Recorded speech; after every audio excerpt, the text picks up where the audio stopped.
আজকে একদম নতুন এক ধরনের পিঠা রেসিপি তোমাদের সাথে শেয়ার করছি। প্রথমে আমরা পিঠা তৈরির জন্য পুরটাকে রেডি করে নেব। এখানে প্রথমে 1 বাটি নারকেল কোড়ার সাথে হাফ বাটি পরিমাণে দিয়ে দিয়েছি খেজুরের গুড়। এখন খুব ভালো করে আমরা নারকেলটাকে এইভাবে গুড়ের সাথে খুব ভালো করে মিক্স করে নেব। আমার মামা শ্বশুরের বাড়ি যেখানে, সেখানকার খেজুরের গুড়, খেজুরের পাটালি ভীষণই জনপ্রিয়।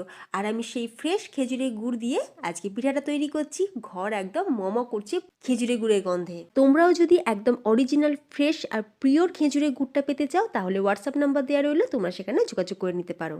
গুড়টা নারকেলের সাথে খুব ভালো করে মিশিয়ে নেওয়ার পর দিয়ে দিচ্ছি এখানে খোয়া ক্ষীর। খোয়া ক্ষীরের পরিবর্তে তোমরা পাউডার দুধও ব্যবহার করতে পারো। এখন সব কিছু দিয়ে খুব ভালো করে মিক্স করে নিলাম। পুরটা আমাদের রেডি হয়ে গেল।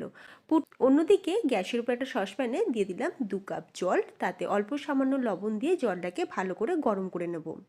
তারপর সেই উষ্ণ গরম জলের মধ্যে দিয়ে দিচ্ছি কয়েক ফোঁটা ফুড কালার। এখানে আমি পিঙ্ক ফুড কালারটা নিয়েছি। এখন আমি দুরকমভাবে চালের গুঁড়োটাকে মেখে নিয়েছি, একটা সাদা আর একটা সেই পিঙ্ক ফুড কালার দিয়ে মেখে নিয়েছি। এখন আমরা কি করব, একটা সাদা যে ডোটা আমরা রেডি করেছিলাম তার উপরে পিঙ্ক ডোটাকে রেখে তার মধ্যে আমরা নারকেলের পুরটাকে ভরে নিয়ে এইভাবে মুখটাকে খুব ভালো করে বন্ধ করে নেব।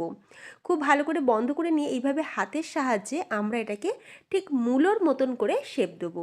ঠিক যেরকম মূলোর গায়েতে যেরকম দাগ থাকে বা বিভিন্ন রকম ছিদ্র থাকে, তো সেইভাবেই আমি চেষ্টা করলাম। খুব সুন্দরভাবে দেখো মূলো পিঠা কিন্তু আমরা রেডি করে নিয়েছি। কয়েকটা প্রথমে বানিয়ে নিয়েছি, এখন এগুলোকে ভাপিয়ে নেবো। সেই জন্য এইরকম একটা ছিদ্রযুক্ত থালার মধ্যে একটুখানি তেল ব্রাশ করে দিয়ে একটা একটা করে মূলো পিঠা এই থালার মধ্যে রেখে নিলাম। তারপর কড়াইতে খানিকটা জল গরম করে নিয়েছিলাম। তারপরে এই থালাটা বসিয়ে ওপর থেকে চাপা দিয়ে আমি 10 মিনিট লো টু মিডিয়াম ফ্লেমে ভাপিয়ে নিয়েছি। তৈরি আমাদের মূলা পিঠা। এমন অপূর্ব স্বাদের পিঠা যেটা দেখলেই কিন্তু খেতে ইচ্ছা করবে। তো তাই এই শীতের সিজনে এইরকম নতুনত্ব একটা পিঠা তোমরাও বানিয়ে খাও। চ্যানেলটা সাবস্ক্রাইব